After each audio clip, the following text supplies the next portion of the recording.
এখানে সাইডে যাওয়া আসার পথে অনেক ভিউ দেখা যায়, কিন্তু আমরা তো ফগের জন্য আর কোনো কিছু দেখতেই পাচ্ছি না, শুধু রাস্তাটাই এনজয় করছি। আর কি করা যাবে, চলো।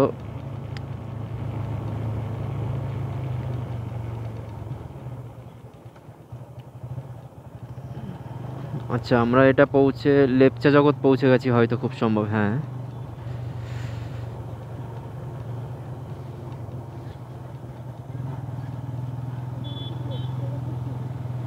হ্যাঁ হ্যাঁ, দেখো কি সুন্দর এখানকার হোমস্টেগুলো।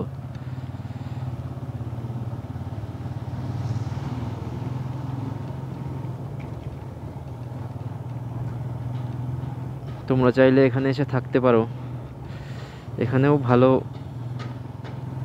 ঘোরার জায়গা আছে, ভালো ভিউ আছে।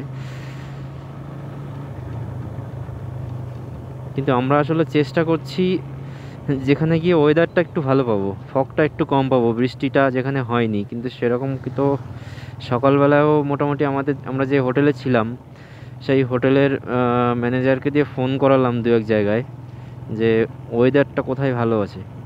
কিন্তু সব জায়গায় মোটামুটি কাল থেকে ফগি ওয়েদার হয়ে আছে। আর বৃষ্টি কম বেশি হচ্ছে সব জায়গায়, কিন্তু কোথাও কম কোথাও বেশি। কিন্তু দার্জিলিংয়ে ম্যাল এরিয়াতে তো মোটামুটি পুরো একদম অন্ধকার হয়েছিল, তার জন্য আমরা ওখান থেকে বেরিয়েই আসলাম। দার্জিলিংয়ে কোনো সাইট সিনই করতে পারিনি আমরা।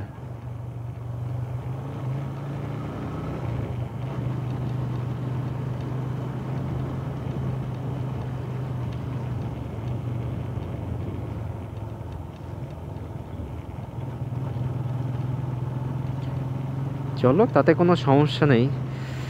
রাইডারদের মজা তো রাইডিংয়ে না, আমাদের রাইডিংটা তো হচ্ছেই পাহাড়ি আঁকাবাঁকা রাস্তায়, তার মধ্যে এই যে ফগ, বেশ অ্যাডভেঞ্চারাস রাইডিং হচ্ছে, এটাই তো মজা।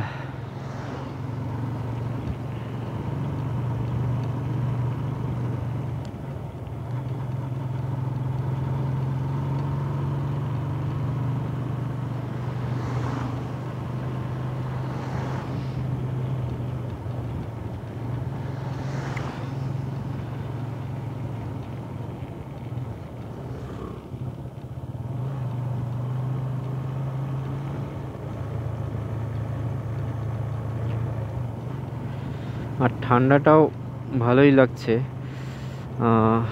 আমি তো কালকে বলেছিলাম যে আমি শুধু একটা হুডি, মানে সোয়েটার টাইপের নিয়ে চলে এসেছিলাম।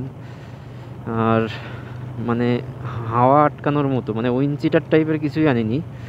তার জন্য এখন সকালে বেরোনোর সময় আমাদের ওই দার্জিলিং মেল মার্কেট থেকে, মল মার্কেট আর কি, মল না মেল যাই হোক, ওই মার্কেট থেকে একটা উইন্ড চিটার কিনে নিলাম।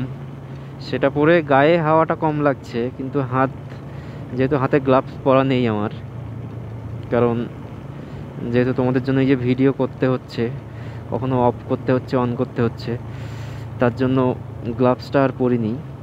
আর আস্তে আস্তেই যাচ্ছি, সমস্যা নেই। হাতে একটু ঠান্ডা লাগছে, চলো, ওটা কোনো সমস্যা না।